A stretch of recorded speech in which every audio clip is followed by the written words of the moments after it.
আসসালামু আলাইকুম everyone, welcome back to my channel. আশা করি যে যেখানে আছেন সবাই ভালো এবং সুস্থ আছেন। আজকে আমি আপনাদের সাথে শেয়ার করবো করলা দিয়ে ডাল রান্নার রেসিপি। আশা করি আমার আজকের রেসিপিটি আপনাদের কাছে ভালো লাগবে। প্রথমে আমি একটা কড়াই বসিয়ে দিলাম। কড়াইতে আমি আলু আর ডাল সিদ্ধ করে নিচ্ছি। প্রথমে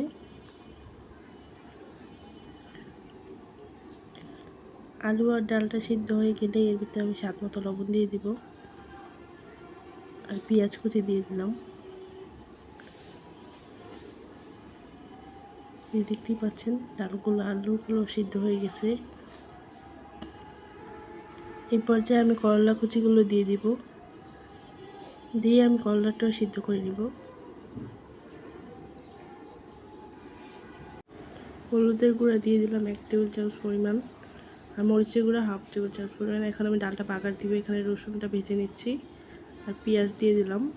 পেঁয়াজ আর রসুনটা ভালোভাবে ভেজে নিয়ে এখানে তেজপাতা আর আদা বাটা দিয়ে সবগুলো উপকরণ ভালোভাবে ভেজে নিব। যে লাল লাল করে ভেজে নেওয়া হয়ে গেছে, এখন আমি ডালটা বাগার দিয়ে দিব।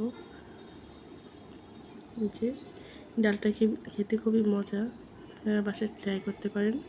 এই রেসিপি কারা কারা আগে খেয়েছেন এইভাবে রান্না করে সবাই কমেন্ট করে জানাবেন।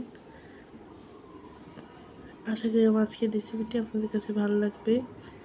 রেসিপি ভালো লাগলে অবশ্যই এটা লাইক করে দেবেন বা আপনার মূল্যবান মতামতটি কমেন্ট করে জানাবেন। আর আমার চ্যানেল নতুন হয়ে থাকলে অবশ্যই আমার চ্যানেলে সাবস্ক্রাইব করে বেল আইকনে ক্লিক করে অল দিয়ে রাখবেন, যেন আমার ভিডিও প্রত্যেকটি নোটিফিকেশন সবার আগে আপনার কাছে পৌঁছে যায়।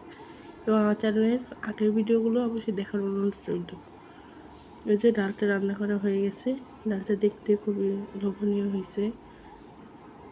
আপনারা আমার রেসিপিটি বাসায় ট্রাই করে দেখবেন।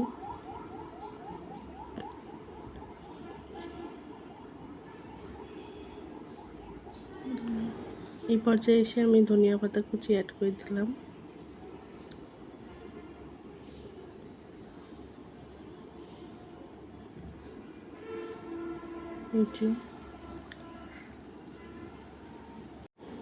যে আমি এখন নামিয়ে নিব ডালটা রান্না করা হয়ে গেছে। সবাই আমাকে সাপোর্ট করবেন, আমি যেহেতু নতুন। সবাই আমাকে লাইক কমেন্ট করবেন এবং চ্যানেলটি সাবস্ক্রাইব করে এগিয়ে নিয়ে যাবেন। আমি যেন আপনাদেরকে নতুন নতুন রেসিপি শেয়ার করতে পারি আপনাদের সাথে। সবার পাশে থাকবেন।